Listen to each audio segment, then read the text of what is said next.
This video covers the following topics. First, we will give a general introduction. Then, we will explain each point in detail. Two-point perspective is a term that refers to a linear perspective method that uses two vanishing points, one on the left and one on the right. The types of two-point perspective are as shown in the diagram on the right. Here is an image illustrating the types of methods for drawing a cube in two-point perspective. Measuring point method is a term that refers to a perspective drawing method that uses measuring points. Measuring point is a term that refers to an additional, convenient vanishing point used in perspective drawing. Medium line method is a term that refers to a perspective drawing method that uses medium lines. Medium line is a term that refers to a straight line that converges at a vanishing point with a 45-degree inclination angle. Ground line method is a term that refers to a perspective method that utilizes the ground line. Ground line is a term that refers to the line where the base plane and the picture plane meet. Ground plane is a term that refers to the plane where the object is placed and where the observer stands. Picture plane is a term that refers to the field of view, typically framed as a rectangle, used for drawing. Creating a cube using the measuring point method. Assume the PP is a rectangle, with a full case cone of vision, and a 90 degrees viewing angle evenly split. Create the cube under these conditions. First, determine the positions of the SP and VPs. This topic was covered in the fourth video. For a canvas size of 595 x 842, the SP and VP1, VP2 are located on the outer perimeter of a canvas calculated as square root 595 to the power of 2 plus 842 to the power of 2 times 2.4. The result is approximately 2474. Extend a line of the same length from SP to VP towards CP starting from VP. The point where the line ends becomes the measuring point. For analog work, use a ruler or compass. For digital work, transformation tools can speed up the process. Draw a vertical line representing the height of the cube you want to draw, and extend lines from its top vertex to each VP. Draw horizontal lines of the same length as the vertical line to the left and right, and extend lines from these endpoints to the respective MPs. Define the depth reference point. The point where the line extending from the MP intersects the line extending from the VP is defined as the DRP. Create the cube by referencing the DRP. The completed cube is shown here. Similar cubes can be created using other methods. Without going into detail in the overview, the result is shown in the diagram. This is the medium line method. This is the ground line method. When combined, it looks like this. Let's briefly review the previous lesson. Two-point perspective is a term that refers to a linear perspective method that uses two vanishing points, one on the left and one on the right. In two-point perspective, vertical lines do not converge, while lines in the depth and horizontal directions converge toward two separate vanishing points. This diagram organizes the types of two-point perspectives. Let's apply all the knowledge from the previous videos to create a two-point perspective drawing. We'll start with the basic symmetrical two-point parallel perspective case. For simplicity, we'll assume a canvas of 400 by 400 pixels as the basis for our drawing. If we want to fit a 45-degree cone of vision perfectly onto a 400 by 400 screen, we learned in the fourth video that the vanishing points approximately lie on the circumference of a 960 by 960 circle. The calculation is 400 times 2.4 equals 960. In this case, it equals 565, and multiplying it by 2.4 results in 1356. For this example, we'll use 960. This is how it looks in the diagram. CP is the center of point, SP is the station point, VP are the vanishing points, and PP is the picture plane. Now, drawing a random rectangular prism is easy. First, draw the vertical lines of the rectangular prism you want to create. Then, extend lines from those vertical lines towards the VP. Next, just determine an appropriate depth and create the rectangular prism. At this point, we are not trying to draw a regular cube. In other words, we are not aiming to draw a cube like a die where all the edges have equal measurements. We have simply decided on the depth intuitively. Of course, if we were to draw a rectangular prism with the correct proportions, that would be a different story, but right now we are just drawing it freely and intuitively. However, it might be important to keep in mind that the skill of making something look correct with freehand drawing is what truly matters. In any case, if you don't know the correct form, you won't be able to develop the skill of noticing and correcting awkwardness through freehand. Therefore, the process of drawing the correct form at least once should be beneficial. For example, even if you don't directly use the image in life drawing, the correct, natural, or beautiful proportions beyond the specific object will still be internalized, much like how accurate proportions are learned. Cube is a term that refers to a regular hexahedron in which all 6 faces are squares. All edges have equal length, and all angles are right angles. Rectangular prism is a term that refers to a 3-dimensional shape composed of 6 rectangular faces. 2 opposite faces are congruent and parallel, and all angles are right angles. A cube is a special case of a rectangular prism. There are various types of rectangular boxes, but the one where all edges are equal, like a die, is specifically called a cube. If we are to draw a regular cube, we will need a reference for where to set the depth. However, the knowledge we've learned from the videos so far doesn't provide that reference. Therefore, it is necessary to learn about the reference. Types of methods for drawing a cube in 2-point perspective can be illustrated as follows in a diagram. By the way, the method used to create a cube in the previous video using 1-point perspective is measuring point method in this context, and it is specifically referred to as distance point method. Since we haven't yet dealt with the methods for floor plans in detail, this time we will focus on the measuring point method and medium line method, which don't require a floor plan. The ground line method will be briefly addressed at the end. It seems that the cube constructed using any of these methods will be the same. In architecture, a floor plan would likely be prepared, but it is probably rare for people to draw a floor plan when drawing a picture. Some people even avoid using floor plans when creating 3D models. Measuring point method is a term that refers to a perspective drawing method that uses measuring points. Measuring point is a term that refers to an additional, convenient vanishing point used in perspective drawing. Positioned on a specific vanishing line, it is used to accurately measure the dimensions of objects in perspective drawings. Using this point allows for the measurement of actual lengths, taking perspective projection into account, regardless of the orientation or position of the object.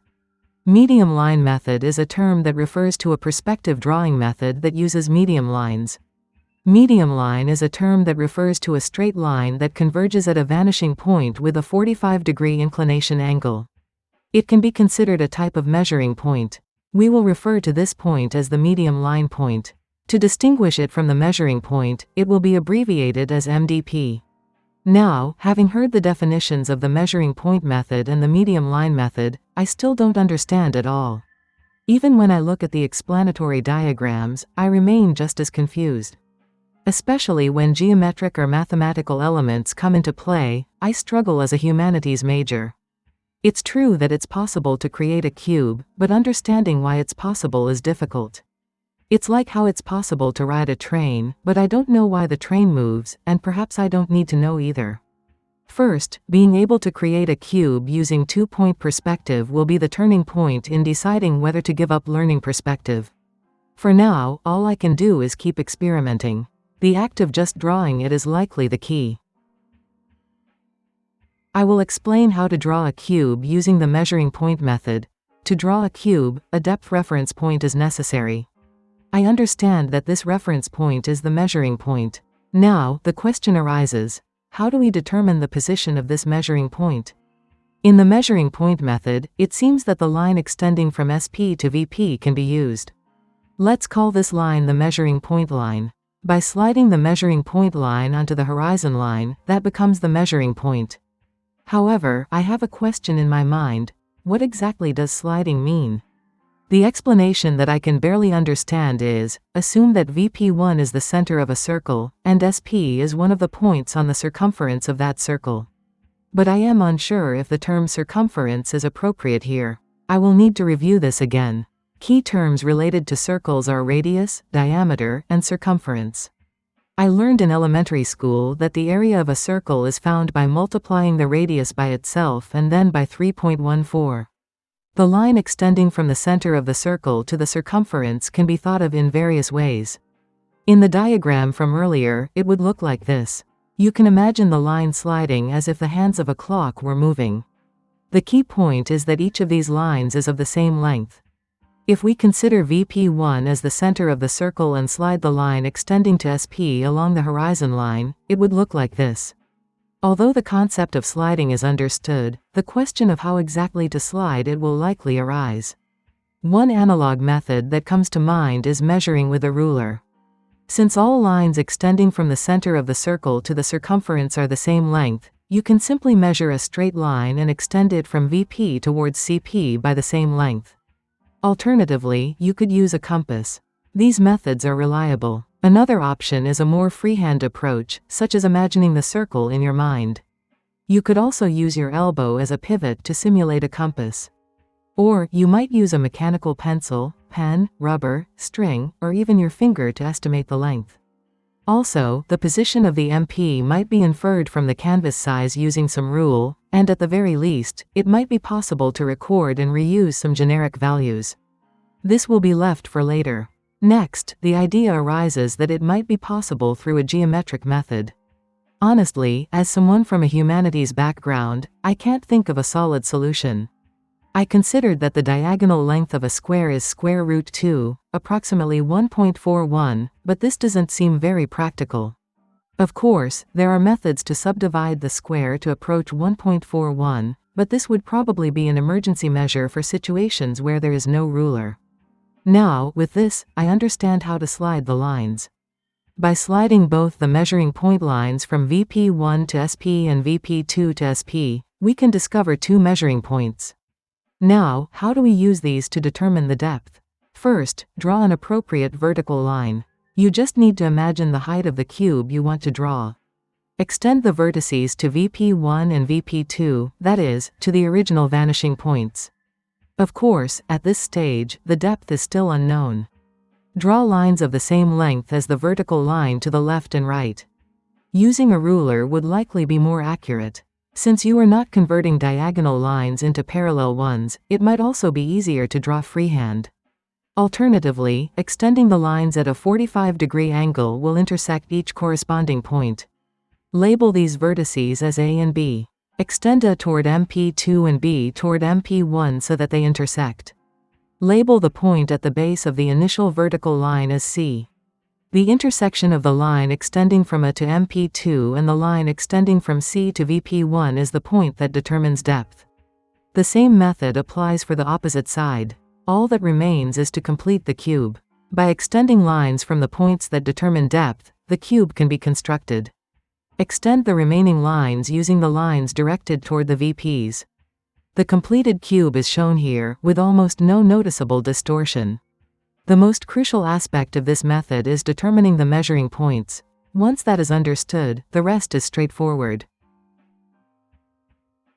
I will explain how to draw a cube using the medium line method. Medium line is a term that refers to a straight line converging at a 45-degree vanishing point. The point at the end of the medium line is the 45-degree vanishing point, which can be considered a type of measuring point. This point will be referred to as the medium point for distinction from the measuring point. First, this scheme can be constructed using the knowledge from previous videos. The main issue with the medium line method is where the medium points determining the depth are located and how to establish them. If you have understood the method of sliding along the circumference of a circle learned earlier in the measuring point method, it will be simple. Extend a vertical line from VP1 with the same length as the diagonal line from SP to VP1, and that point will be MDP1. You can use a ruler or compass, or employ digital tools like transformations or copying. Of course, drawing intuitively is also fine. If the length from VP1 to CP is considered as 1, the length is square root 2. For a canvas size of 480 times 1.41 equals 676.8, the canvas dimensions would be 1353 times 1353. Draw a vertical line corresponding to the height of the cube you want to create. Extend a line from the vertical line towards VP. Extend a line from the point below the vertical line towards MDP.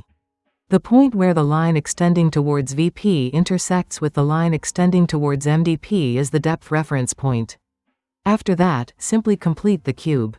The completed cube is shown here. There isn't much of a sense of incongruity. The difficulty seems to be quite similar to the measuring point method. However, it might require a larger workspace. I will explain whether the measuring point method and the medium line method match. Now, a question arises. Do the measuring point method and the medium line method create the same cube? Let's examine this. First, prepare the same length of perpendicular line used in the medium line method. Then, here is the cube formed using the measuring point method.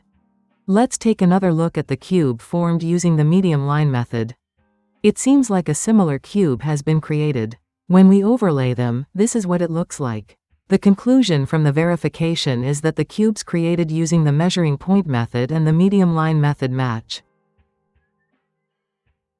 I will explain how to draw a cube using the ground line method. First, let's understand what the ground line is. Ground line is a term that refers to the line where the base plane and the picture plane meet. Ground plane is a term that refers to the plane where the object is placed and where the observer stands.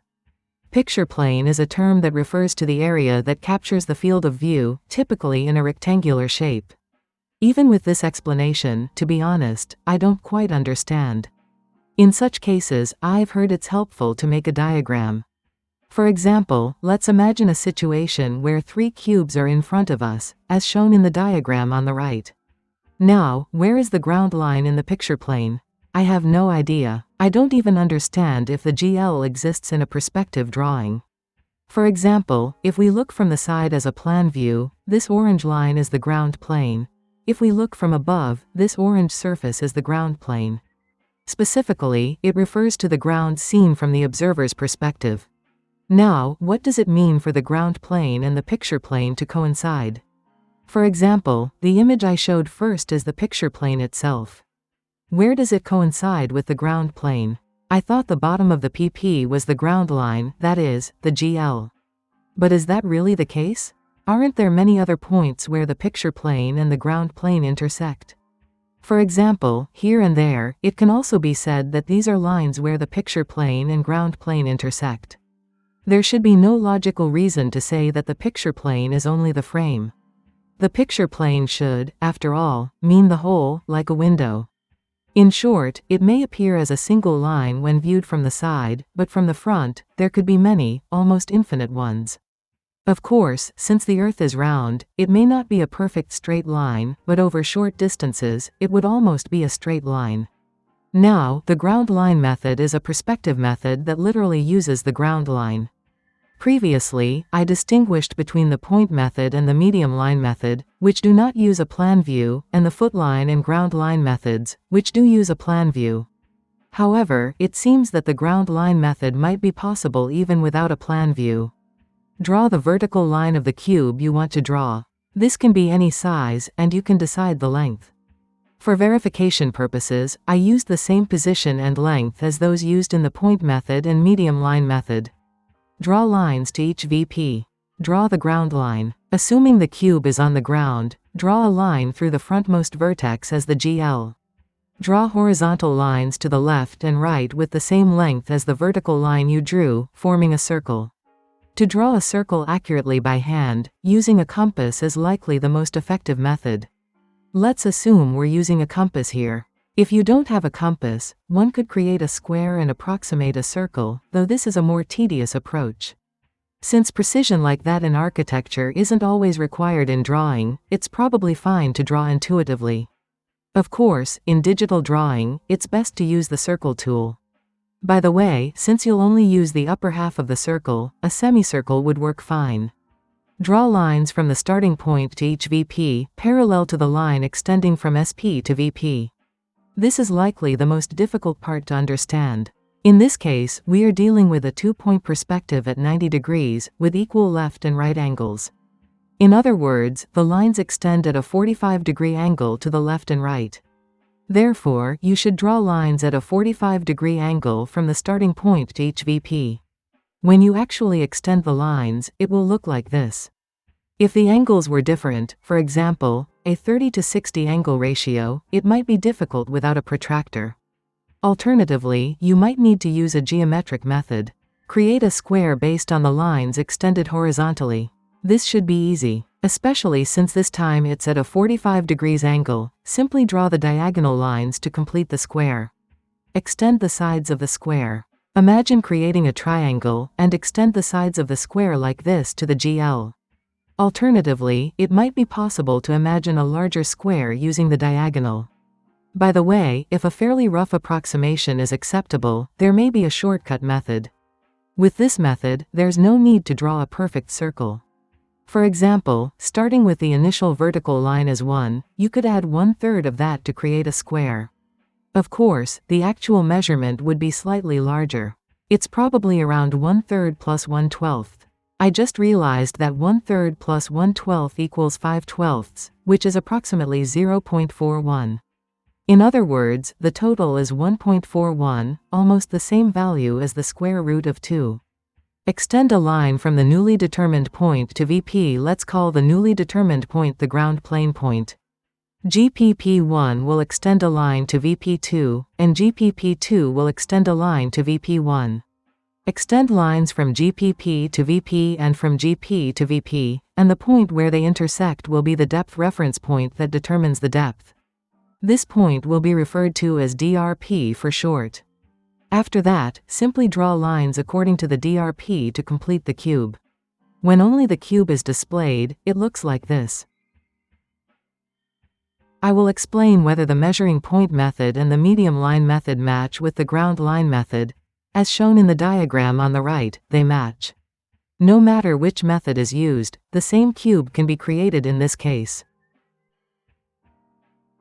I will explain how to try other cones of vision and angles.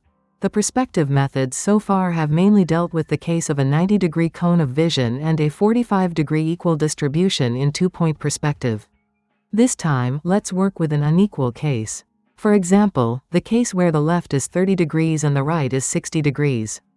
The canvas size will be set to a simple 400 × 400. For this time, we will use the case where the cone of vision covers the entire screen. When visualized, it looks like this. By drawing a line from the VP at a 90-degree angle, the SP is automatically determined. However, this will result in a 45-degree symmetrical perspective method, as is the case with the left and right. Now, what should be done when wanting to distribute 30 degrees to the left and 60 degrees to the right? This time, we will simply use a protractor. First, let's try the measuring point method. First, slide the lines from SP to VP for each. Then, follow the steps you've learned to form the cube. Comparing 45 to 45 and 30 to 60, a clear difference is noticeable. The 30 to 60 setup results in a larger range for the left face. It is not easy to determine which is more aesthetically pleasing just from this. If you want to emphasize the face, a larger face range would be better. In other words, the way lower-level elements are arranged is determined by higher-level contexts, and the way those elements are positioned follows from that.